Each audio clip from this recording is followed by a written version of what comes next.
Diolch yn ei weddio. Diolch yn ei ti o Dduw am gyfle arall i ddod ger dy fron ac i ni yn cyflwyno'n hamser i ti. Gofyn ti dri garhau wrthym i ddod lawr ein plith ac i fendithio yr oedfa a'n dinas a'n gwlad unwaith eto. Tri garhau nawr, diogelan hamser, ni'n gofyn hyn oll trwy enw ac heiddiant ein harglwydd Iesu Grist. Amen. Diolch ni dechrau trwy gannu'r emyn i 242, nesa at fy enaid waredwr y tlawd, datgyddiad y hunan dyfod i mi'n frawd, prydferthwch fy mywyd a'i nerth ydw ti, a phrofiodd gariad sy'n nefoedd i mi. 2, 4, 2, gymryd sefyll i'w chanu.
Croeso'n gwasanaeth ar ôl yr oedfa fe fydd na luniaeth ysgafn drws nesaf yn y neuadd.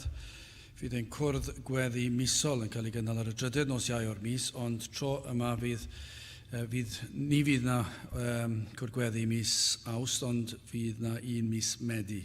Felly Medi'r 20fed fydd y cwrdd gweddi nesaf. Hoedfa nesaf pnawn Sul ym 2:03. Wrth gymryd y casgliad gan i tra'r ein heistedd emyn rhif 115, 115.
Nawr darlleniad o epistol Paul at yr Effesiaid, yr ail benod ac yn dechrau yr adnod gyntaf. Effesiaid, yr ail benod ac yn dechrau yn yr adnod gyntaf. A chwythau a fyw hawodd fe pan oedd eich feirwm yn cymweddau a phechodau yn yr rhai yr hodiasoch gynt yn ôl helynt y byd hwn yn ôl tywysog, llywodraeth yr awyr, yr ysbryd sydd yr awr hon yn gweithio ymhlant anufuddod, ymysg yr rhai hefyd y bu'n hymarweddiad ni oll gynt yn chwantau'n cnawd gan wneithio'r ewyllisiau cnawd a'r meddyliau ac yr oeddem ni wrth naturiaeth yn blant digofaint megis eraill. Eithir Duw yr hwn sydd gyfoethog o drigaredd oherwydd ei fawr gariad trwy'r hwn y carodd e fe ni, ie pan oedd yn feirwm yn cymweddau, a'n cydfywhaodd ni gyda Nghrist trwy ras yr ydych yn gadwedig, ac yn cydgyfododd ac yn gosododd i gyd-eistedd yn y nefolion leoedd yng Nghrist Iesu, fel y gallai ddangos yn yr oesodd a ddeiau rhagorol olyd ei ras ef trwy ei gymwnesgarwch i ni yng Nghrist Iesu. Cynnes trwy ras yr ydych yn gadwedig, trwy ffydd, a hynny nid ohonoch eich hunain, rhodd Duw ydyw. Nid o weithredoedd fel nad yn ffrostiau neb, cynnes ei waith ef a dim wedi'n creu yng Nghrist Iesu weithredoedd da, yr rhai a ragddar parod Duw fel yr hodiem ni ynddynt. Am hynny cofiwch a chwi gynt yn genhedloedd yn y cnawd, yr rhai a elwyd yn ddi-enweidiad, gan yr hyn a elwyr enweidiad o waith llaw yn y cnawd. Eich bod chwi y pryd hwnnw, heb Nghrist, wedi eich dieithrio oddi wrth wladwriaeth Israel, ac yn estroniaid oddi wrth amodau'r addewid, heb obaith gennych ac heb Dduw yn y byd. Eithir yr awr hon, yng Nghrist Iesu, chwi yr rhai oedd eich gynt ymhell, a wneithbwyd yn agos trwy waed Crist. Bydd y bendith Duw ar ei air sanctaidd ef. Gyda'ch ni nawr droi at ein harglwydd mewn gweddi.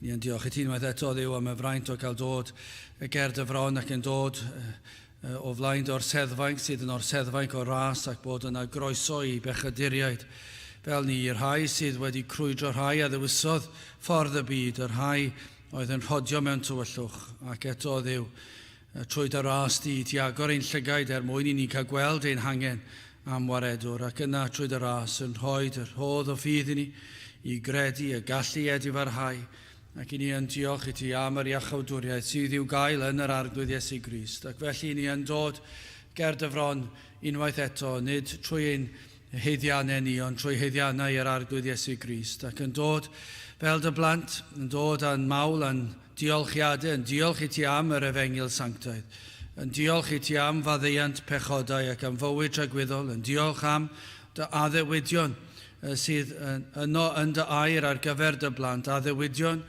sydd yn rhoi dy gobaith hynny i ni, dy fod yn mynd i'n cadw ni hyd tragwyddoldeb. Ac felly o Dduw i ni yn diolch i ti am y bendithion hyn, ac yn hyderus felly yn gallu dod â'n deisyfiadau ar gyfer y dyfodol, yn gwybod dy fod ti yn darparu'r cyfan sydd yn angenrheidiol ar ein cyfer ni. Nad wyt ti yn ein hamddifadu o unrhyw fendith, yr hyn oll sydd yn angenrheidiol ar ein cyfer, yr wyt ti wedi addo yn barod i'r rhai sydd yn Nghrist Iesu. Ac felly o Dduw i ni yn diolch i ti am dy fendithion ac yn gofyn i ti nerthu ni i ni fod be ddylsyn ni fod yn rhai sydd yn byw bywydau yn llawn diolchgarwch i ti am dy fendithion tuag atom. Ac yn gofyn felly am y dyddiau sydd yn dod, y dyddiau yn ystod yr wythnos sydd o'n blaen ni, yn gofyn i ti'n helpu ni fod yn ofalus am yr hyn oll i ni yn ei ddweud a'i wneud, yn ei feddwl, yn ei freuddwydio o Dduw, ein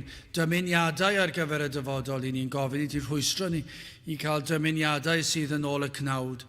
Ond o Dduw, gad i ni fod yn dymuno y pethau gorau, yn breuddwydio am y pethau gorau, yn ceisio byw ein bywydau mewn modd sydd yn debyg i'r arglwydd Iesu Grist ei hun. O Dduw, gna ni yr hyn y dylsen ni fod. I ni yn gofyn o Dduw y byddu di yn tywallt ysbryd arno. Ni yn gofyn am y llawenydd hwn sydd y tu hwnt i bob lawenydd, yr heddwch sydd y tu hwnt i bob heddwch. I ni yn gofyn i ti o Dduw i weithio yn ein plith ni ac i beri ein bod yn gallu byw i'r pwrpas y creuwyd ni. Y byddwn ni yn dy ogoneddu di ac yn dy fwynhau di, yn mwynhau dy gwmnïaeth, yn mwynhau dy bresenoldeb.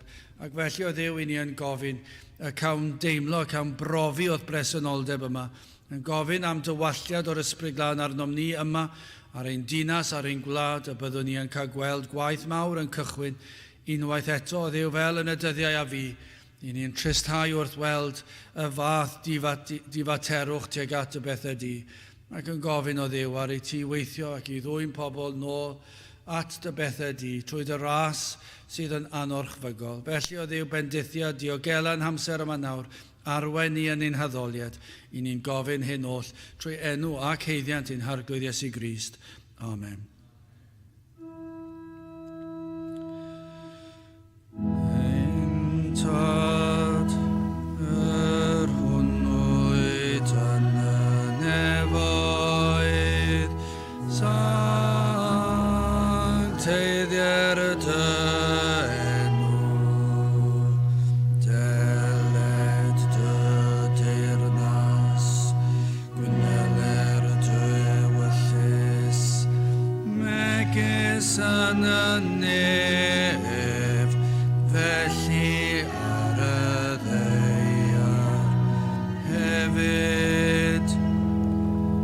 Dyroi ni heddiw ein bara peinyddiol, a maddau i ni ein dyledion fel y maddwn nyn ein dyledwyr, ac nac arwain ni brofedigaeth, eithir gwared ni rhag drwg, cynnes eiddo ti'r deyrnas, a'r nerth a'r gogomiant,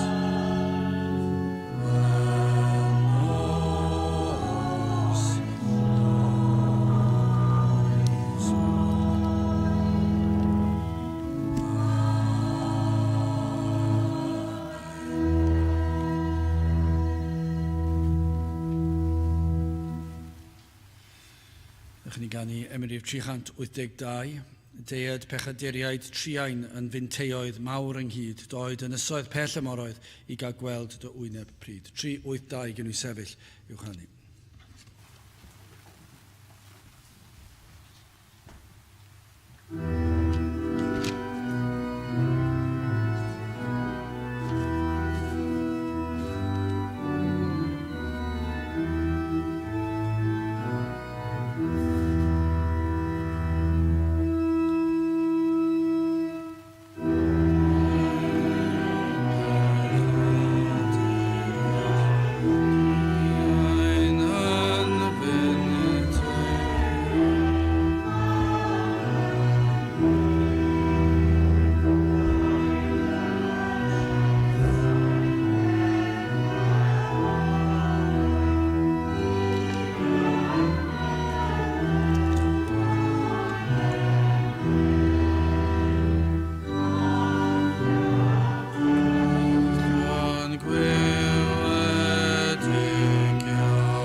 Da'n testyn o Effesiaid yr ail benod ac adnod 13.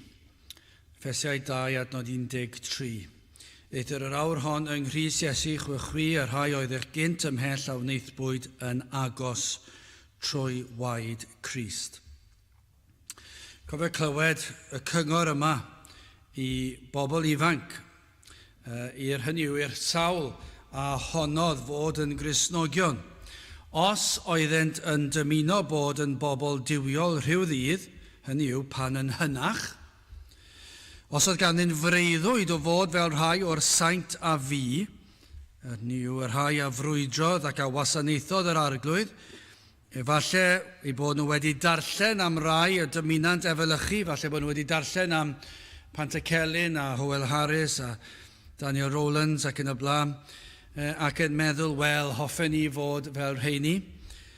Neu falle pobl yn nabod yn y capel, pobl hŷn na nhw, ac yn teimlo, wel, hoffwn ni betawn ni fel nhw rhyw ddydd. A'r cyngor oedd hyn, os am fod fel rheini rhyw ddydd, yna rhaid bod fel rheini nawr, heddiw. Bod angen bod felly, yn byw felly yn y presennol. Os oedd na feddylfryd o edrych at y dyfodol a meddwl, rhyw ddydd hoffwn ni fod fel Dr Martin Lloyd-Jones neu Pantycelyn neu Hywel Harris, rhyw ddydd hoffen ni fod, efallai pan byddai'n 30, 40, 50, 60, 70, 80, efallai yn fynyddiau olaf, licen ni petai pobl yn gallu edrych nôl ac efallai meddwl amdana i fel un o'r rheini, fy mod i wedi cyrraedd y lefel y maen nhw wedi cyrraedd.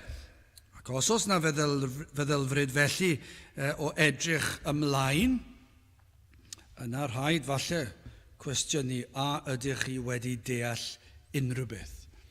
A ydych chi wedi deall unrhyw beth.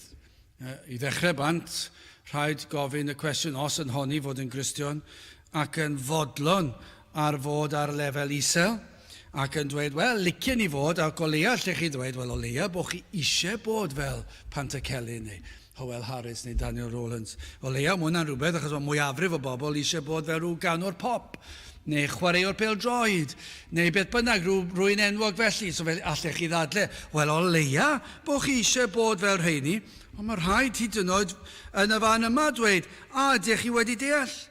Achos rhaid bod yr awydd yno nawr, a nid yn unig yr awydd, ond y dymuniad i wneud rhywbeth am y peth nawr. Mae yna beryg mewn meddwl fe fyddai yn newid yn fy amser fy hun. Ac felly, yr un yw'r rhybydd i'r di-gred. Efallai bod yna rhai wedi dweud y byddant yn dod at Grist rhyw ddydd, ond nid nawr. Fel y Cristion sydd yn honni fod yn Cristion ac yn dweud rhyw ddydd fe fyddai yn treulio mwy o amser yn darllen gair Duw. Rhyw ddydd byddai'n dod i'r cwrdd-gweddi yn reolaidd. Rhyw ddydd byddai yn treulio mwy amser yn ceisio gwyneb yr arglwydd ac yn gweddio ac yn cyfathrebu ag fwy. Ond nid nawr, achos dwi'n rhy brysur nawr, ond rhyw ddydd fe fyddai'n ei wneud e. Ac felly, i'r di-gred, maen nhw yn yr un picil, yn yr un cwch, falle yn yr union yr un cwch bydd rhai, lle mae'r di-gred yn dweud, wel, rhyw ddydd fe ddoi at Grist, ond nid nawr. Na i ystyried dwi ddim yn ei wrthod e'n llwyr, ond fe ddof ato fe rhyw ddydd. Dwi am brofi ychydig o'r byd yn gyntaf, ac yna fe na i setlo lawr, ac yna fe geisiau'r sicrwydd cadwedigaeth. Mae gennych chi gynlluniau, ac ar ôl profi'r cynlluniau yma, fe ddewch chi'n ôl. Siwr fod bod yn deg i ddweud ychydig iawn yw yr rhai sydd yn dod yn ôl wedi meddwl felly. Dim llawer sydd yn dod yn ôl. Bydd rheini yn diflannu rhywle i'r anialwch. Os oedden nhw'n ei proffes, yr hyn sydd siŵr o ddigwydd, sydd wedi digwydd hyd yn hyn ac mae blynyddoedd wedi mynd heibio o brofiad. I chi'n gweld 10, 20, 30, o flynyddoedd, 40 o flynyddoedd yn mynd heibio, dwi'n nabod llawer gormod o bobl, a oedd yng nghanol pethau Duw yn proffesu, ac yna yn dweud yr un math o beth, yn swndio fel bod y dymuniadau iawn ganddyn nhw, ond y blynyddoedd yn mynd ymlaen, ac yna yn mynd yn llwyr i'r diffeithwch ac maen nhw ymhell yn y byd, wedi hen galedu. Ac os fyddant yn marw felly yn profi nad oedden nhw erioed wedi deall yn y lle cyntaf. Ond yr un peth hefyd am yr rhai sydd yn honni eu bod nhw yn ceisio cadwedigaeth ac yn dweud na nhw adael am gyfnod. A ddaw rheini yn ôl? Wel, dydyn ni ddim yn gwybod nag ydyn. Dydyn ni ddim yn gwybod os daw rheini yn ôl. Yr unig beth ni'n gallu tystio yw hyn. Yn ein bywydau hyd yn hyn, y mae llawer wedi camu i dragwyddoldeb a oedd yn dweud y fath eiriau. Mae yna llawer iawn o eneidiau oedd yn dweud fe ddo i maes o law, fe ddo fi ar ôl ychydig a dwi'n ychydig amser byth yn dod. Bydd amser maen nhw'n cyrraedd i 40, 50, 60, 70. Mae'r atgof wedi hen fynd ac wedi hen galedu. Mor bwysig yw ceisio tra bod cyfle, tra ei fod yn agos nawr. Mae'r mater yn un difrifol, mae'n un sydd yn angen i'r enaid i ystyried yn y presennol. Wel, yn gyntaf, hoffwn i edrych ar yr adnodau yma am yr rhai sydd yn cael ei disgrifio fel bod heb Nghrist ac yna rhai sydd yn cael ei disgrifio fel yng Nghrist. Ac yna sut gellir dod i'r man hynny, sef trwy waed Crist. Wel, heb Grist yn gyntaf, adnod 12 o'r benod yma. Eich bod chwi y pryd hwnnw heb Grist wedi eich dieithrio oddi wrth wladwriaeth Israel ac yn estroniaid oddi wrth amodau'r addewid heb obaith gennych ac heb ddiw yn y byd. Wel, dyna i chi adnod erchyll. Trienus, mae'n ddisgrifiad. Ond ydyw yn ddisgrifiad efallai o'r rhai yma, rhai sydd wedi bod yma, rhai efallai sydd yn gwrando, ond mae e'n ddisgrifiad ofnadw o ddigalon. Y byd yn meddwl i'r gwrthwyneb i ni bob tro yn dydyn nhw, ond ydyw'r byd yn meddwl fod popeth yn iawn, dydyn nhw ddim yn credu bod yr adnod yma'n berthnasol iddyn nhw, petai chi'n edrych ar yr miloedd ar filoedd o bobl sydd yn hodio'n strydoedd ni. Sewch chi ar hyd strydoedd Dinas Caerdydd ar ddydd Sadwrn, sewch chi lawr i'r bae, ni wedi bod yn do, a miloedd ar filoedd wedi bod yn ddiweddar gyda'r Eisteddfod a gweld gymaint o dorfeidd a faint o'r rheini sydd wedi deall yr Efengyl. Faint o'r rheini yn strydoedd ar Dinas Caerdydd ar bnawn dydd Sadwrn sydd wedi clywed yr Efengyl, heb sôn am wedi ddeall heb sôn am ei ddeall wedi gredu fe a'i brofi fe. O'r rheini gyd, mae'n drienus i weld torfeidd, mae wastad, mae'n rhywbeth mwy pan ych chi'n gweld tyrfa fawr o bobl. Mae'n taro chi, mae'n rhywbeth o ddigon, mae'n neud i chi deimlo'n gwbl ddigalon ar y degau. Chi'n meddwl, mae'r rhain i gyd siwr o fod yn golledig, a chi'n meddwl gymaint sydd heb Grist, ac beth chi'n gweld y torfeidd yma ar y sil, heb ystyried pethau Duw. Ond maen nhw'n meddwl i'r gwrthwyneb i ni, maen nhw'n teimlo'n flin amdano ni. Maen nhw'n meddwl bod popeth yn iawn. A maen nhw'n teimlo trieni drosto ni, yr rhai sydd yng Nghrist. Maen nhw sydd heb Grist, dydyn nhw ddim yn sylweddoli eu cyflwr nhw, ac i ni'n edrych ar nhw gyda trieni, ond maen nhw'n edrych ar ni gyda trieni. Maen nhw'n meddwl mae trist yw ein bywydau ni, yr rhai sydd yng Nghrist, maen nhw'n meddwl dyna piti, ac maen nhw'n pitio'r rhai fel ni, yn meddwl mae bywyd diflas a gawn ni. I ni colli mas. I ni colli mas ar yr holl hwyl. I ni colli mas ar benwythnos, i ni'n cael di Sadwrn a di Sul i fwynhau ac i ymlacio. Achos mae'r byd, maen nhw'n gallu deffro bore di Sadwrn unrhyw bryd. Ac yna mae bore di Sul yn dod, a does dim angen nhw ddeffro'n gynnar, maen nhw'n gallu deffro unrhyw bryd ar ddi Sul. A does dim rhaid i nhw feddwl mynd i'r capel ar ddi Sul, maen nhw'n gallu meddwl fe a i'r dre, fe a i lawr i'r trath ar bnawn di Sul, achos maen nhw'n gallu mwynhau, ac maen nhw mor hapus. A maen nhw'n edrych ar ni, ac i ni'n trio ffitio popeth mewn ar ddi Sadwrn, lanhau'r tŷ, gwaith ysgol neu gwaith ar gyfer y coleg neu gwaith ar gyfer gwaith y swyddfa. A ni'n goffa neud popeth ar ddi Sadwrn, ac os i ni eisiau mynd i'r dre, mae rhaid ni fynd i'r dre di Sadwrn am awr neu ddwy, achos dim amser yn ni. Ond petai di Sul dyn ni hefyd, bydde mwy o amser dyn ni. A maen nhw'n teimlo'n sori dros dyn ni. A maen nhw'n pitio dros y Cristion, yr rhai sydd yn Nghrist. A maen nhw'n meddwl, dyna chi ddiflas, ac yna, fel ni newydd gweld nawr, chi chi gweld y cyngherddau mawr yma, y cyngherddau pop yma, a pob math o bethau sydd yn mor boblogaidd yng Nghaerdydd bellach. A chi'n gweld y miloedd ar filoedd o bobl bobl yn mynd iddyn nhw. A'r peint yn y llaw, a'r miri mawr, a'r hwyl, a'r chwerthin, a'r cerddoriaeth, a'r goleadau llachar. A mae'n gymaint o hwyl yn ôl y byd a'r capel yn rhai adegau. A maen nhw'n meddwl amdano ni fel Cristnogion y rai sydd yng Nghrist. O, dyna drieni, chi'n byw bywydau mor ddiflas. Un diwrnod ar y penwythnos sydd â chi ymlacio. Chi gofio mynd i'r capel drwy ddydd Sul. Chi ddim yn gallu dod i'r cyngherdd yma achos i chi'n byw bywyd diflas. Dyna be maen nhw'n meddwl. Mae trieni ganddyn nhw drosto ni. Maen nhw'n pitio'n plant ni. Dwi wedi clywed hyn. Dwi wedi dweud hyn sawl gwaith. Ni wedi clywed rieni sydd yn pitio'n plant ni yn bersonol. Yn meddwl dyna chi rieni creulon. Ddim yn gadael i'r plant i fynd i hyn a'r llall. Ac yn meddwl bod e'n erchyll.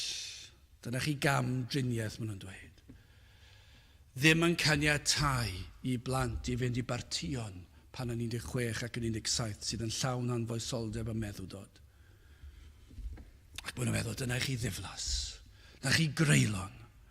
A maen nhw'n cael piti dros ein plant ni, maen nhw'n pitio ni, ond erbyn nawr maen nhw'n edrych ar y rhieni fel creulon, a nawr maen nhw'n pitio'r plant.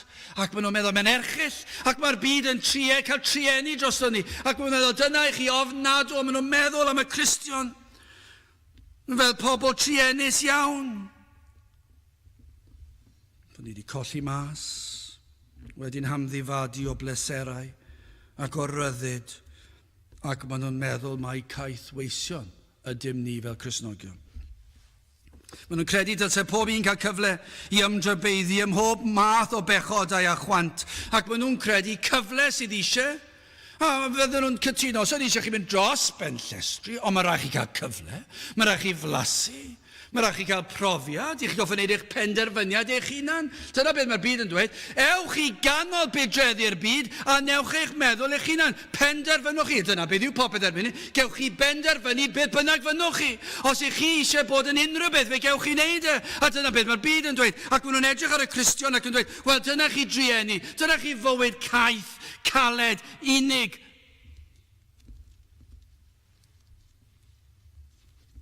Ond y gwirionedd yw, dyna i chi ofnadw yw ystyried bywyd heb Grist.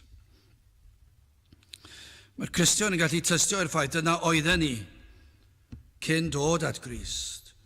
Gan oedd pob un ohono ni'n bechaduriaid ac felly nid oedden ni yng Nghrist yn naturiol, doedden ni ddim yng Nghrist, ac mae pob Cristion yn gallu tystio hyn. Yr oedd yn adeg pan oedden ni heb Grist a trienus oedd y cyfnod hwnnw. Mi fydd pob Cristion yn gallu rhoi tystiolaeth a dweud hyn. Gynt yr oedden ni'n ddall, nawr dwi'n gweld. Gynt yr oedden ni heb Grist, nawr dwi gyda yng Nghrist, a llawer gwell yw bod yng Nghrist. Dyna be fydd y Cristion yn dweud. Llawenydd llawer gwell. Ond mae'r byd yn gweld y wahanol. Maen nhw'n edrych arno ni a maen nhw'n teimlo piti drosto ni. Maen nhw wir yn meddwl, chi'n gweld nhw ambell pan mae yna bethau'n cael ei drefnu a maen nhw'n gwybod, fedra i ddim gofyn i chi achos chi ddim yn gallu copio â pethau fel yna. Chi ddim yn mynd i ddod i pethau fel yna. Maen nhw'n teimlo drosto ni, maen nhw'n teimlo flin drosto ni. Ond bydd y Cristion yn gallu dweud gymaint gwell yw bod yng Nghrist. Ond yma yna rhai sydd wedi bod yma nad ydynt yng Nghrist. Maen nhw heb Grist. Dyw Crist ddim yn eiddo i chi. Efallai bod yna rai yma nad ydynt am fod yng Nghrist. Efallai rhai yn gwrando ar y we. A dydyn nhw ddim eisiau bod yng Nghrist. Wel, fydd ddisgrifiau Paul yr hyn oedd yn wir o'r Effesiaid ac yr hyn oedd yn wir o Gristnogion. Nid oedd Crist yn bopeth i chi, os ych chi'n Gristion, nid oedd yn bopeth i chi gynt, nid oedd yn flaenllaw yn eich cynlluniau chi, a dyna oedd yn wir i'r Effesiaid. Dyma beth oedd yn wir ohonoch chi rhai misoedd, rhai blynyddoedd yn ôl. Doedd Crist ddim yn bopeth i chi nag oedd e, ond mae e nawr. Doeddech chi ddim yn ofalus am bob peth a wnaethoch chi gynt nag oeddech chi, ond yr syniad yw, yr ydych chi nawr. O'n i'n gweld hyn, ond ydyn ni wrth rando ar sgyrsiau'r byd, yr hyn maen nhw'n neud ar y Sul. Pan ych chi'n clywed falle ar fored i llun, sut mae'r byd wedi treulio'r Sul. Yn sicr, ni'n gallu dweud y maint heb Grist. Dyw Crist yn mynd i dod yn agos i'w Sul nhw. Beth yw di sil arferol pobl? Cysgu'n hwyr fel arfer. Wneud gwaith y swyddfa, gwaith yr ysgol, neu beth bynnag yw paratoi ar gyfer y dydd llun. Ond ymlacio hefyd. Cino neu te weddol, falle gael cawod neu bath cyn mynd i'r gwely, ymlacio yn paratoi ar gyfer yr wythnos. Dyna gan amla yw'r sil. Mae chwaraeon yn dod yn rhan blaenllaw o'r sil y byd. A chi'n clywed nhw'n siarad, a does dim sôn am Nghrist. O hyn os yw rhai sy'n mynd i Gapel, does dim sôn am Nghrist. Dwi Crist yn mynd o'n rhan o'r capel bellach. Ond i chi allu gweld, dwi ddim hyn o'n ystyried, dwi ddim yn dod. Falle rhai gafodd ei magu yn gwneud y pethau hyn, ond dim bellach mae wedi mynd yn angof yn llwyr. Dim ystyried oedd idd yr arglwydd.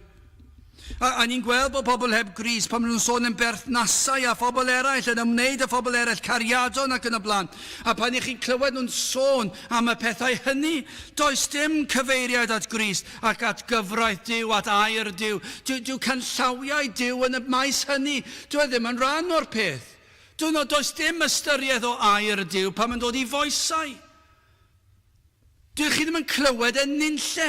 Does dim un sgwrs byddwch chi'n clywed. Dyma ddywed gair Duw. Maen nhw heb Nghrist. Dyn nhw ddim yn meddwl am beth mae Iesu Grist yn ei ddweud. Maen nhw'n meddwl bod y mor hen ffasiwn. Dwi hyn oed wedi clywed o'r blaen, ac felly pan i chi yn cyflwyno gair Duw iddyn nhw, chi'n gweld llygad nhw bron yn syrthio mas. Be? Chi'n credu hynny? Na ddylech chi gyd fyw cyn priodi? Dwi ddim yn gallu credu'r peth. Be chi wir yn credu? Mae dyna beth mae'r Beibl yn ei ddweud. Dyn nhw ddim yn gallu credu bod na foesau yma ngair Duw. A maen nhw'n dweud, mae hwnna'n beth hirtau, rioed i clywed y fath beth. A maen nhw'n credu mae'r peth fwyaf od. Maen nhw erioed wedi clywed. A mae cymdeithas heddi, mae'r byd adloniant i gyd yn gwythio yr anfoesoldeb yma. Yn flaenllaw, mae ym mhob peth, ym mhob can, ym mhob rhaglen, ym mhob erthigol ar y papurau, a'r cylchgronau. Mae ym mhob man. Dyma yw'r norm, a dyna yw'r disgwyl. Ac yna i chi'n sôn am air Duw. Ac maen nhw'n dweud, i ni heb Grist. Dyna beth maen nhw'n gweud, heb Grist. Dydyn ni ddim eisiau clywed dim byd am ganllawiau Crist. Maen nhw'n casau canllawiau Crist. Dim hyd o bod yn estron iddyn nhw. Dyn nhw ddim yn gwybod amdano fe. Pa maen nhw yn clywed amdano fe, dyn nhw ddim eisiau fe. Ond mae'n fwy na hynny. Dim mater o wrthod ewe. Maen nhw'n ei gasau e. Fe fydden nhw hyd yn oed yn erlyd. Fydd na erledigaeth. Mae rhai yn mynd i fynd allan o'i ffordd mwyn ei bywyd yr rhai sydd yn dilyn Crist yn anodd. Mae pob safon yn cael ei ostwng. Dyw gair Duw ddim yn dod yn agos at feddyliau yr rhai sydd heb Grist. Adnod 12 eich bod chwi y pryd hwnnw heb Grist wedi eich dieithrio oddi wrth wladwriaeth Israel, ac yn estroniaid oddi wrth amodau'r addewid, heb obaith gennych ac heb Dduw yn y byd. Ond nid yw hwnna'n ddisgrifiad o'r byd, ac i ni fel Cristnogion yn gallu teimlo trienni, i chi yn ddieithriaid o Grist, o Israel. Chi'n estroniaid. Does dim gobaith gynnwch chi. Does dim Duw gynnwch chi. Yr oedd yr Effesiaid fel y cenedl ddynion. Nid oeddent wedi elwa o fendithion pobl Duw. Hyn yr un mor wir o'r digred heddi. Dydy'r digred ddim yn elwa o addewidion sydd yng ngair Duw i'w bobl. Pan mae Duw yn addo fod pob dim yn cydweithio er daioni ei bobl, nid yw hyn yn wir i'r sawl sydd heb Grist. So os chi'n abod pobl sydd heb Grist, yr hyn i ni'n gallu dweud, nid yw pob peth yn cydweithio ei daioni nhw, ei lles nhw, dwi ddim yn. Felly pan maen nhw'n deffro yn y bore, does dim addewid ganddyn nhw y bydd pob dim yn cydweithio ei lles nhw. Does dim addewid ar eu cyfan, ond i'r Cristion ma na, ond i'r digred does dim. Dychmygwch byw bob dydd heb y sicrwydd yma. Mae'n codi ofn arnoch chi yn diwedd.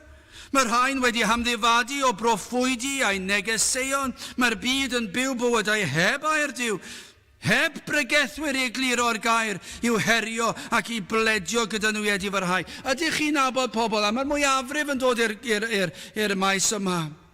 Pobl sydd wedi byw bywydau heb ddylanwad gair Duw, heb bregethwr i egluro gair Duw, heb bugail i bledio gyda nhw i edifarhau, heb bugail ganddyn nhw i'w harwain ar hyd y ffordd.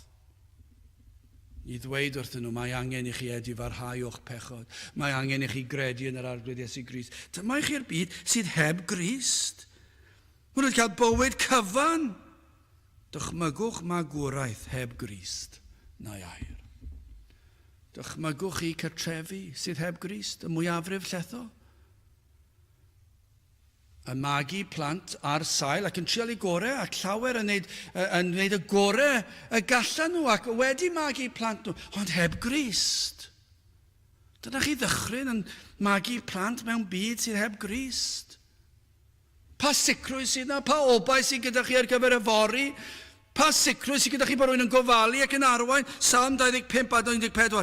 Dirgelwch yr arglwydd sydd gyda'r rhai a'i hofnant ef, a'i gyfamod hefyd, i'w cyfarwyddo hwyd. Pwy sydd yn cyfarwyddo'r digred? Pwy sydd yn cyfarwyddo yr rhai sydd heb Grist? Does neb ganddyn nhw i gyfarwyddo, i'w harwain ar hyd llwybr bywyd.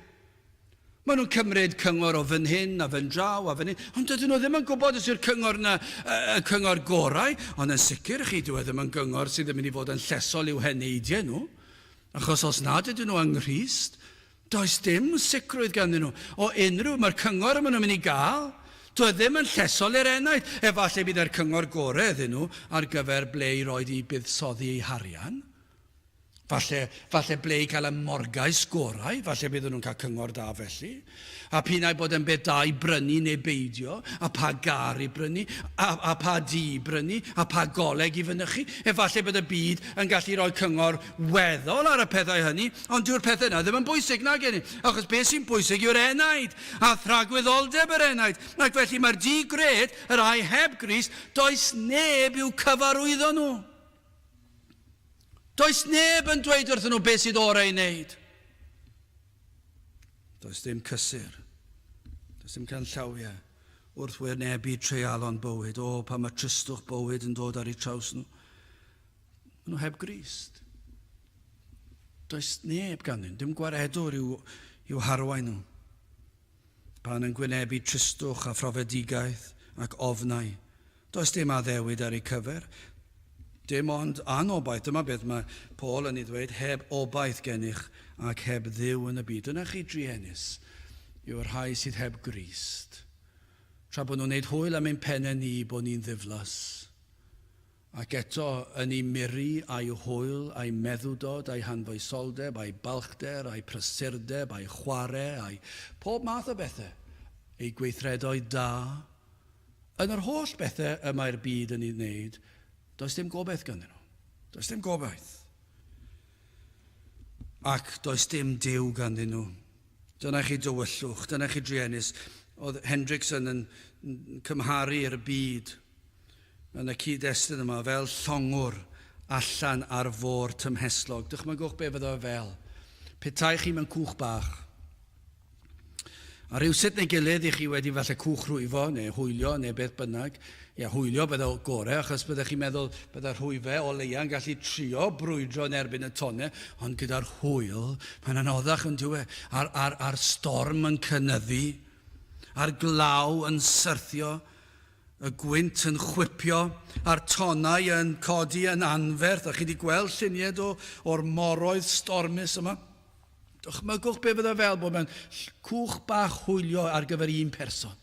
A rhywsut neu gilydd chi wedi mynd mas i ganol y moroedd. Ac yna mae'r storm gweitha posib yn codi. A mae'r tonau, dwi ddim yn gwybod beth yw'r ton ucha sydd wedi bod erioed, ond mae'n gallu mynd 20, 30, 40 troedfedd o'r uchder. A adeiladau, anferth. A mae'r ton yn dod yma'r lefel y môr ac yn sydyn iawn yn uwch na'r gapel yma un. Dychmygwch ton felly. Yng nghanol y moroedd, a chi mewn cwch hwylio bach, a ton yn fwy na'r capel, ac mae'r gwynt yn chwythu chi, a mae'r cwch yn mynd nôl ymlaen, a bron yn mynd drosodd. A wedyn dychmygwch y llongwr yma heb gwmpawd, i ddweud y ffordd, heb rwyf i arwain nôl, a dim seren i weld i'w arwain y ffordd. Dyna beth yw bod heb obaith ac heb ddiw yn y byd, heb Grist. Mae bod fel cwch bach hwylio yng nghanol y moroedd, yng nghanol stormydd garwaf sy'n erioed wedi bod. Mae'n erchill yn diwe. Ond dyna beth yw enaid heb Grist. Yng nghanol y byd yma, yng nghanol y miri a'r anfoesoldeb, a'r tywyllwch, a'r balchder, a'r angrediniaeth, a'r di-grefydd neu'r crefydd, beth bynnag eisiau galw, ond heb Grist. A beth chi'n rhoi elfen arall i'r darlun o'r cwch, dychmygwch y llong hwylio. A dyma'r moroedd am y lan y môr fyna. Ger llaw bron, i chi'n gallu cyffwrdd ag e. A dyma i chi falle disgrifiad o'r rhai o'n plith ni. Ac mae'r tonau'n anferth. A mae'r cwch bach lan fyna yn yr awyr rhywle yn ganol y ton. Ac yn dod lawr yn sydyn. Ac yn cael ei chwipio nôl ymlaen. A mae mor agos i'r lan. Ac mae bron yn gallu cyffwrdd. A mae'n clywed yr efengil, mae'n clywed y pledio. Ac mae mor agos ac yn sydyn iawn. Mae'n mynd yn bellach ac yn bellach ac yn bellach i'r byd. Dyna chi ddarlun. Dyna pa mor drienus yw e. Yr lan mor agos. Ac yna mae'r gwyntoedd yn ei gwthio nhw ymhellach o ddiogelwch Crist. O i fod heb Grist, heb ddiw, yn estroniaid, i fod heb unrhyw gobaith yn y byd. Dyna i chi erchill. O, tro nesaf i chi'n meddwl bod y byd yn chwerthin lawr, a maen nhw'n chwerthin ar ni, ac yn meddwl dyna ddiflas, a dyna fywyd cul ac anodd. Ond pan i chi'n gweld nhw yn ei holl furi, petai nhw'n onest yn cydnabod cyflwr yr enaid, maen nhw fel cwch bach hwylio yng nghanol storm fwyaf brawychus gallwch chi ddychmygu, ac yn mynd yn bellach ac yn bellach ac yn bellach o ddiogelwch Crist. Gyda chi'n symud mlaen.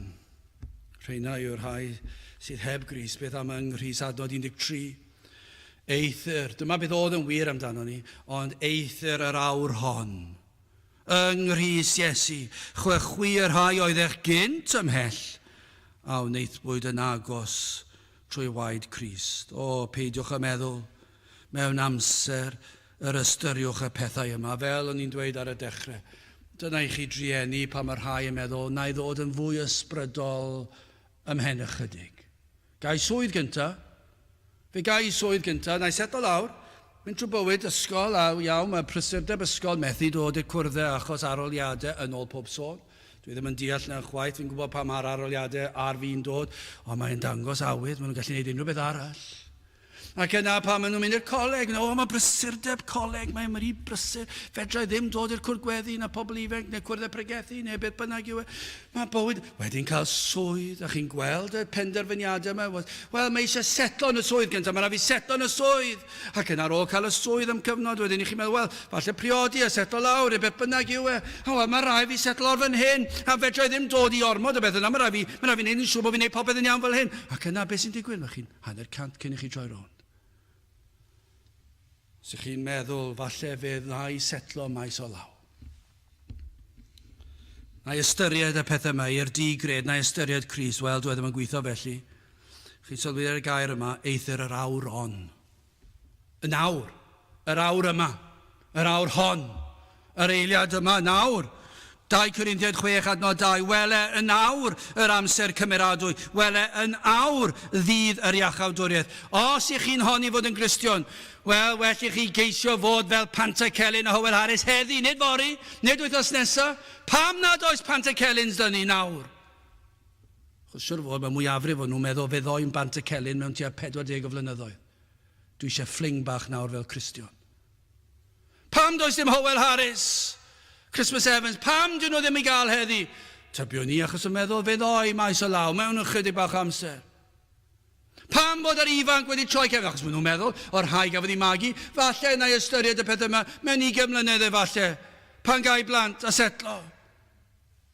Ond dyw e ddim yn gweithio felly, nawr, wele nawr ddydd i'r iachawdwriaeth. A ydych chi yng Nghrist nawr? Petai Crist yn dod yn ôl i'r ddeiar o'r cymylau heddi, nawr, a fydde chi yn barod i'w groesawu. Petai yn dychwelyd yr ail dro heddiw, a fydde chi'n barod amdano. Dyna chi erchill bydde fe, ar y sil. Rhai ddylse fod yn hir arglwydd. Petai yn dod heddi. Ble mae'r bobl heddiw? Ar ddydd yr arglwydd? O, yn y byd, ymlacio, traed fyny, beth bynnag.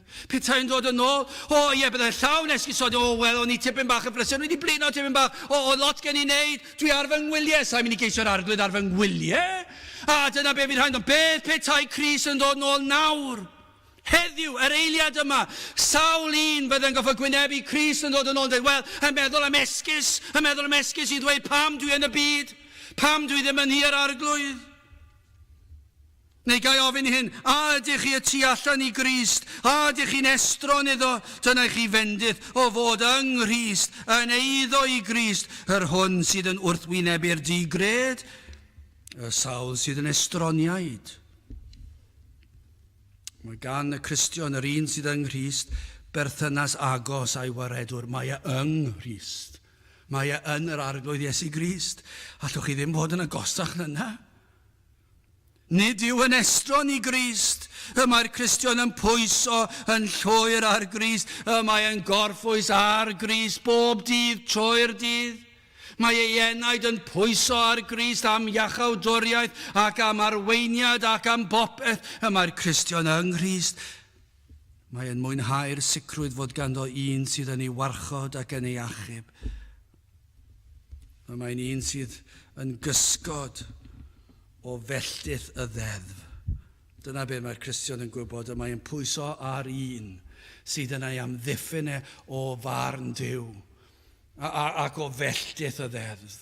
Mae'n gwybod bod Crist wedi cyflawni'r ddeddf yn ei lefe ac mae'r Cristion yn pwyso, mae yng Nghrist. Ac mae'n gwybod i'r ddeddf yn gallu gyhyddo fe dim mwy. Mae Iesu Grist wedi cadw'r ddeddf yn ei lefe. A pan daw y dydd ofnadw hynny, pan fydd yn sefyll ger bron gorseddfaen gybarnwr ei hun, fe fydd pob dim yn cael ei ddatguddio y pryd hwnnw. Ond pan safon o flaen ein barnwr, fe fydd Crist yn dweud, y mae hwn yn eiddo i mi. Dyna'r un sydd yng Nghrist. Y mae hwn yng Nghrist, mae yn rhan o fy nheyrnas. Dyna be fydd Iesu Grist yn dweud, y mae hwn yn un o fy nheulu fi. Mae hwn yn siarad iaith y teulu. Mae'n siarad yr iaith dwi wedi roed iddo fe. Mae'n rhan o fy nheyrnas i. Mae'n siarad iaith y Cristion. Mae hwn yn edrych fel un o'r teulu. Mae'n edrych fel Cristion. Beth yw hynny yn yr oes yma? Wrth gwrs, sut ych chi'n disgrifio? Mae yna rhywbeth am Cristion. Ych chi'n gallu gweld, mae yna lendid yna. Wrth gwrs, dyma'n golygu bod ni'n gwisgo fel bod ni'n yn y flwyddyn 15 dim. Ond mae chwaith, mae yna rhyw lendid yna. Does dim yna anfoesoldeb, does dim balchder. Mae yna rhywbeth am yr olwg, mae yna rhywbeth am yr wyneb bron iawn. Mae yna heddwch, mae yna lonyddwch yna. Mae'r iaith, mae'r Cristion yn siarad. Fe fydd yn y dydd hwnnw, fydd yr arglwydd yn dweud, mae hwn yn siarad fel un o fy mhlant i. Mae'n edrych fel un o fy mhlant i. Mae'r baich wedi syrthio bant. Mae llawenydd iachawdwriaeth yno. Fe fydd Crist yn dadlau'n hachos ni, gan ni'n bod yn un o'i deyrnasau. Fydd neb yn cael cyhyddo ni o ddim byd. Pam? Mae Iesu Grist wedi cymryd y gosb am bob un pechod. Mae wedi talu'r pris. Fedrwn ni ddim cael ei cyhyddo am cosbi, am rhywbeth sy'n barod wedi cael ei gosbi.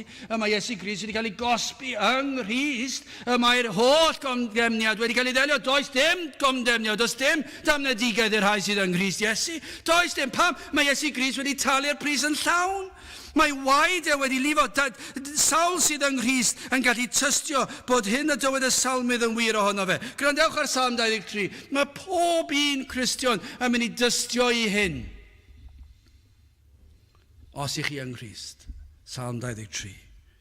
Yr arglwydd yw fy migael, ni bydd eisiau arnaf. Efe awna i mi orwedd mewn porfeidd gwelltog, efe am tywys ger llaw y dyfroedd tawel. Dyma'r rhai sydd yng Nghrist. Mae'r byd yn cael piti dros ni. Mae'n hirt ond diwedd, dwi'n gwneud synwyr.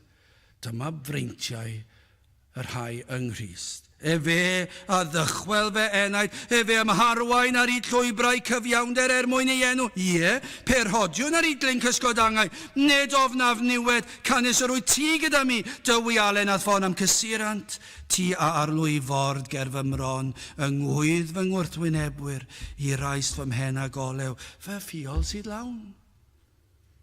A'i rhai sydd yng Nghrist, Daioni a Thrigaredd yn ddiau am canlynant holl ddyddiau fy mywyd. I chi'n gwybod am unrhyw un heb Grist sydd yn gallu dweud na?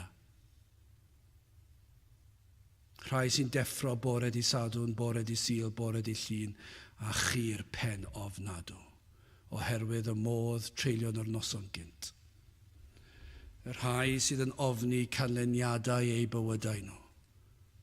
Ond i'r Cristion, Daioni a Thrigaredd yn ddiau am canlynant holl ddyddiau fy mywyd, a phreswyliaf yn hi yr arglwydd yn dragowydd. Y rhai sydd yn Nghrist.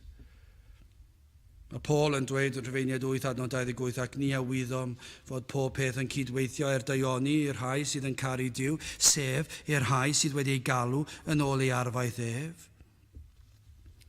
Ceir holl drysorau'r diwdod yng Nghrist. Mae'r emynydd yn dweud, dyma beth sydd yn wir am rhai sydd yng Nghrist. Iesu, Iesu, rwy ti'n ddigon, rwy ti'n llawer mwy na'r byd, mwy trysorau sy'n dy enw na thrysorau'r India i gyd. Oll yn gyfan ddaeth i meddiant gyda'm Duw. Dyna beth sy'n o fewn meddiant y Cristion. Y trysorau yma, mae gwedd y wyneb grasol yn rhagori llawer iawn ar bob peth a welodd llygad ar hyd wyneb de ar lawn, rhosyn Saron, ti yw tegwch nef yn nef i'r rhai sydd yng Nghrist. So pa mae'r byd yn teimlo'n sori amdano ni ac yn teimlo piti drosto ni, bod ni ddim yn mynd allan ac yn gwneud y pethau yma, bod ni ddim yn meddwl am y pleserau a'r ymlacio mae'r byd yn gallu gwneud, a nad oes rhaid i ni gael cyfyngiadau yn ôl pob sôn gair Duw. Atgoffwch eich hunan o fendithio yn bod yng Nghrist. Does dim gobeith ganddyn nhw. Does dim sicrwydd ganddyn nhw. Does dim llawenydd ganddyn nhw. Does dim bugail ganddyn nhw. Does dim gwaredwr ganddyn nhw. Ond mae'r Cristion, mae'r rhain i gyd gan y Cristion. Mae'r Cristion yn gwybod bod pob peth yn cydweithio Daioni. Mae'r Cristion yn gwybod fod ei bechod wedi faddau. Pob un pechod wedi olchi yng ngwaed Crist. Mae e'n gwybod fod ei enaid yn ddiogel hyd dragwyddoldeb. Mae'n gwybod fel dywed y Salmydd, Salm 4:7-8. Dyma i'r rhai sydd yng Nghrist. Rhoddais lawenydd ym fy nghalon mwy na'r amser yr amlhaodd ei hyd a'i gwyn hwynt. Mewn heddwch hefyd y gorweddaf ac yr hunaf, canes ti arglwydd yn unig a wneu i mi drigo mewn diogelwch. Dyna'r Cristion. Mae'r Cristion yn gallu edrych ar ei fywyd a pa mae'r byd yn llwyddo i'r eithaf, y mae llawenydd y Cristion yn fwy. A pa mae'r Cristion yn mynd i gysgu yn y nos, y mae'n gwybod ei fod yn ddiogel yng Nghrist, fod ei enaid yn saff hyd tragwyddoldeb. Ac os na fydd y corff yn fyw, fe fydd yr enaid yn deffro, agor llygaid yr enaid, yn rhagwyddoldeb. Dyna beth sydd gan y Cristion. Mae'r sawl sydd yng Nghrist gyda phwrpas i fywyd, i ogoneddu Duw a'i fwynhau am byth. Dyna pam y creuwyd ni, ac yn nawr yn gallu byw i'r pwrpas yma, o feddwl yr hyn oedd yn wir, yr oedd yn ei gynt yn estroniaid i hyn oll, ond nawr pan des i'n Cristion trwy ras Duw, nawr i ni yng Nghrist. Gai ofyn i chi, a ydych chi yn mwynhau'r bendithion yma? Neu gai fentro dweud, a ydych chi'n gorfod cael tipyn bach o ddos y byd mwyn helpu chi? Neu a yw Crist yn bopeth i chi? Achos rhaid i Crist yn bopeth, achos mae bendithion yr rhai sydd yn Crist mor fawr. Wel, yn fer i orffen, gwaed Crist 13, eithir yr awr hon yng Nghrist Iesu chwi, yr rhai oedd eich gynt ymhell a wneithbwyd yn agos sut? Sut mae hwn yn digwydd? Trwy waed Crist. Dyna fraint a dyna fendith, ni ellir cael perthynas agosach na bod yng Nghrist. Ac y mae'r gair yn dweud wrthyn ni sut gall hyn fod. Pan ein bod o enedigaeth yn bechaduriaid ac yn farw yn ysbrydol heb unrhyw awydd at gwir sancteiddrwydd. Sut gall Duw perffaith a glân a sanctaidd edrych arno ni sydd yn bechaduriaid? Sut gall rhai sydd mor bell ddod yn eiddo iddo? Sut gall rhai sydd yn estroniaid ddod yn rhan o'i deyrnas? Sut mae hwn yn bosib? Wel, mae'r adnod yn dweud, eithir yr awr hon, yng Nghrist Iesu, chwechwyr rhai oedd eich gynt ymhell, a wneithbwyd yn agos trwy waed Crist. Mae'n ddigon syml yn diwedd. Beth y mae mwyafrif o capeli sydd dal yn bodoli yng Nghymru heddi? Beth yw pwnc y bregeth? Beth yw'r testun? Bydde fe'n ddiddorol, bydde fe. Petawn ni'n gallu edrych ar beth yw pwnc y bregeth. Bydde fe'n dor calonus. Achos os nad gwaed Crist, os nad croes Crist yw e, dyw e ddim yn mynd i helpu'r un enaid. Falle wneith e helpu chi wybod ble i roi'ch arian, sut i helpu hwn allan, ond dyw e ddim yn mynd i fod yn llesol i'r enaid i tragwyddoldeb. Achos yr unig ateb, yr unig testun gallwn ni bregethu amdano, yr unig thema sydd i bob pregeth. Ac os daw Sul pan na fydd croes Crist yn ganolog, yna gwastraff amser fydd e. Fi dim pwrpas agor drysau'r capel. Fi dim pwrpas darlledu ar y we. Fi dim pwrpas i ni bregethu dim. Os mae nid croes Crist a gwaed Crist yw'r neges, yw'r testun. Os nad yw hynny'n ganolog yn y gwastraff amser, byddwn ni bron yn dweud, peidiwch boddran dod. Peidiwch trafferthu ddod i'r cwrdd, os mae nid yna yw'r neges, achos dyma'r unig neges, dyma'r unig breth gallwn ni bregethu amdano, achos dyma'r unig ffordd i fod yng Nghrist trwy waed Crist. Eithir yr awr hon yng Nghrist, dyna'r unig ateb. Trefnodd y tad y byddai modd bodloni gofynion ei gymeriad perffaith. Gan na all Duw edrych ar bechod, heb ddelio ge. Fe drefnodd y tad, fe drefnodd y drindod, ffordd y byddai cyfiawnder Duw yn caniatáu i rai fel ni ddod ato ef. Does dim byd brwnt yn cael dod yn agos at Duw. Ac felly beth nath y drindod? Fe drefno nhw ffordd y gallwn ni ddod ato fe. A'r modd o wneud hynny yw trwy waed Crist. Dyna trefnwyd cyn llunio'r byd, y byddai gwaed Crist yn cael ei dywallt. I Grist gyflawni'r ddeddf yn ein lle, a rhoi ei berffeithrwydd i ni, fel nad oedd rhaid i ni gadw'r gyfraith mwyach, gan fod hynny'n amhosibl. Ac hynny yw rhan o iachawdwriaeth, fod cyfiawnder Crist, ei berffeithrwydd yn cadw'r ddeddf yn bodlon i'r tad, a'i fod ei berffeithrwydd, ei glogin o berffeithrwydd yn cael ei rhoi i ni. Rhan yn unig yw hynny. Roedd dal rhaid cosbi pechod. Cosbi ein methiant ni. Hebreaid 9 adnod 22. A chan mwyaf trwy waed y purir pob peth wrth y gyfraith, ac heb ollwng gwaed nid oes maddeuant. Rhaid cael y gosb eithaf. Ac mor ddifrifol yw pechod dyn. Dim ond un oedd yn gallu talu'r pris. Ar Iesu oedd hwnnw, ein cynrychiolydd. Rhaid oedd i un gymeryd yr holl gosb arno ef ei hun. Does dim un enaid arall yn gallu cymryd yr holl felltith, yr holl gosb am holl bechodau'r byd. Rhaid oedd i Iesu Grist cymryd y gosb. Doedd dim modd i ni wynebu'r gosb, barn Duw, am bechodau ein hunan hyd yn oed. Heb sôn am bechodau'r byd, ond fe gymerodd yr Iesu'r cyfan. Ac wrth iddo farw ar y groes, fe lifodd y gwaed, fe dath y bywyd allan ohono, ac fe roddodd ei einioes trosom ni, fe dalodd pris yn llawn. Ac ar yr Iesu, fe dywalltodd y tad, ei holl felltith, ar ei fab yn llenni, trwy waed Crist. O, mae'r emyn. Chwa beth, dwi ddim yn siŵr os mae dyma'r emyn i ni'n gorffen ag e. Ond dwi ddim wedi dweud dim byd am y peth, ond mae gen i deimlad cael trefn i faddau pechod yn yr iawn. Nath Iesu Grist yn iawn. Fe dalodd e'r pris.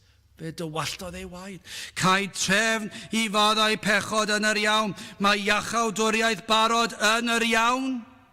Mae'r ddeddf o dan ei choron. Cyfiawnder yn dweud digon a'r tad yn gweiddi bodlon yn yr iawn. A diolch byth medd Seion am yr iawn. Y nawr hen deulu'r gollfarn llawen hawn. Mae'n cymorth ar un cadarn llawen hawn. Mae galwad heddiw ato, a bythol fywyd ynddo. Ni chollir neb agredo llawen hawn, gan lwyr ymroddi iddo llawen hawn. Sut mae modd bod yng Nghrist Iesu? Beth yw'r ffordd? Wel, mae'r emynydd yn ei ddweud mae Paul yn ei ddweud mae Zeia yn ei ddweud mae'r holl gair Duw yn ei ddweud Eithir yr awr hon yng Nghrist Iesu chwychwi y rhai oedd eich gynt ymhell, a wneithbwyd yn agos trwy waed Crist. Gadewch I ni weddio. I ni yn diolch I ti Arglwydd am dy drigaredd ac am dy ras ac am ffordd iachawdwriaeth. Ac I ni yn diolch am yr Arglwydd Iesu Grist, am ei fywyd perffaith, am ei farwolaeth ar y groes, am y gwaed a lifodd ar fryn Calfaria.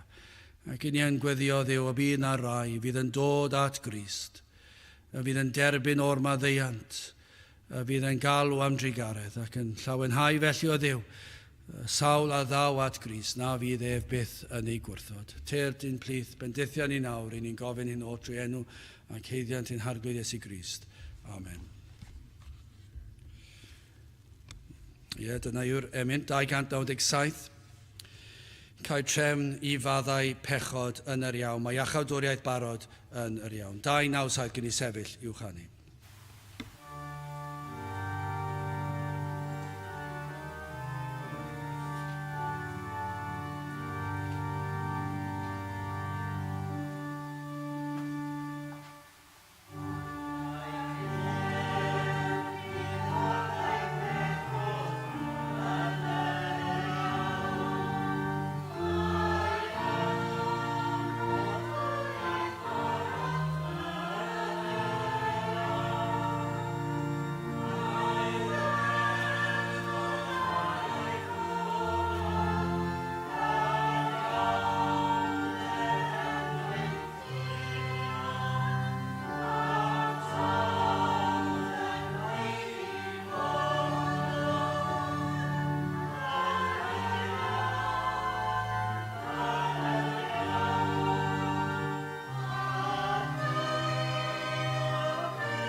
Nawr bydde di ras i'n Arglwydd Iesu Grist a chariad Duw a chymdeithas yr ysbryd glân fod gyda chwi oll hyd byth